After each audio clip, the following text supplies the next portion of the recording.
Frères et sœurs, vous avez entendu comme moi cette parole, « Mon serviteur réussira ». Cette parole, c'est la prophétie qu'Isaïe, presque 500 ans avant l'avènement de Jésus, a faite. « Mon serviteur réussira ». Quelle image de la réussite! Quelle image de la réussite! Cette croix, ce crucifié. Et aujourd'hui, ce que nous célébrons, c'est la victoire de Dieu. Oui, vraiment, nous célébrons la victoire de Dieu. La croix est le signe que Dieu a vaincu, que vraiment son serviteur a réussi. Qu'est-ce qu'il a réussi ? Il a vaincu le cœur endurci de l'homme. Frères et sœurs, aujourd'hui nous célébrons dans ce vendredi saint la victoire de Dieu et pourtant nous sommes peut-être tristes. Parce que en célébrant la victoire de Dieu, lorsque nous voyons cette victoire qu'il a obtenue sur la croix, nous nous rendons compte que s'il est mort sur le bois de la croix, c'est à cause de nos péchés. Mais c'est magnifique, parce que cette tristesse qui va entrer dans notre cœur n'est pas une tristesse étouffante, c'est la tristesse de la libération, d'avoir expérimenté, découvert à quel point Dieu nous aime.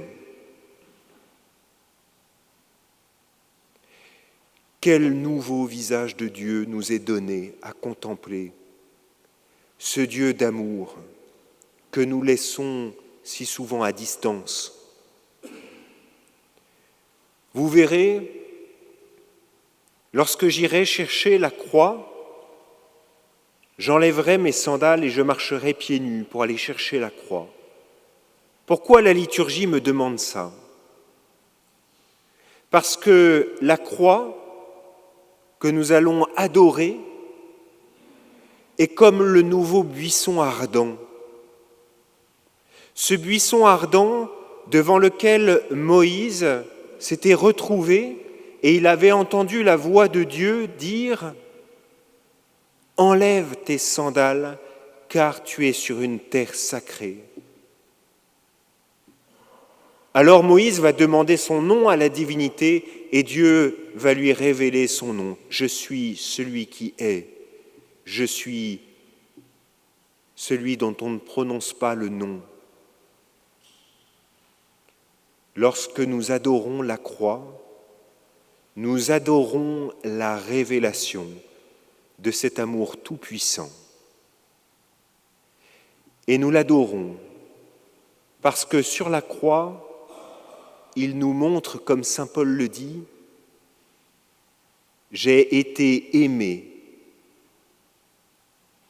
Le Seigneur s'est livré pour moi. » Frères et sœurs, la grâce que nous avons à demander ce soir lorsque nous viendrons adorer la croix, c'est de faire cette expérience, de reconnaître cet amour que Dieu a eu pour moi, personnellement. Lorsque je viens embrasser la croix, lorsque je viens m'incliner devant la croix, je ne rends pas un hommage à un grand homme ou même à la divinité. Je reconnais, comme tous ces hommes et ces femmes qui ont traversé les temps, comme cette femme qui s'est jetée sur le pied de Jésus et qui a pleuré et qui a essuyé ses pieds de ses larmes, comme cette femme qui a brisé un parfum et qui l'a laissé se répandre sur Jésus, et bien de la même façon, nous aussi, nous arrivons, et si nous pouvons avoir la grâce de pleurer sur nos péchés, faisons-le. Parce que c'est notre prière qui va se répandre sur Jésus, sur son corps. Ce que nous pouvons contempler là, c'est la victoire de Jésus sur notre cœur. Il a transpercé notre cœur. Il l'a transpercé pour que ce cœur trop dur puisse aimer Dieu et aimer nos frères et nos sœurs. La victoire de Jésus, c'est de transpercer le cœur des hommes qui se satisfont trop vite de la guerre, de ces conflits, qui ne sentent plus, qui ne cherchent plus la paix. Voilà comment le Christ vient guérir le cœur des hommes. Alors, frères et sœurs, ce que nous célébrons là, c'est la victoire de Dieu, non pas la nôtre. Nous sommes confondus par l'amour de Dieu. Nous pouvons pleurer sur nous-mêmes. Et en pleurant, retrouver cette sensibilité, cette capacité de compatir.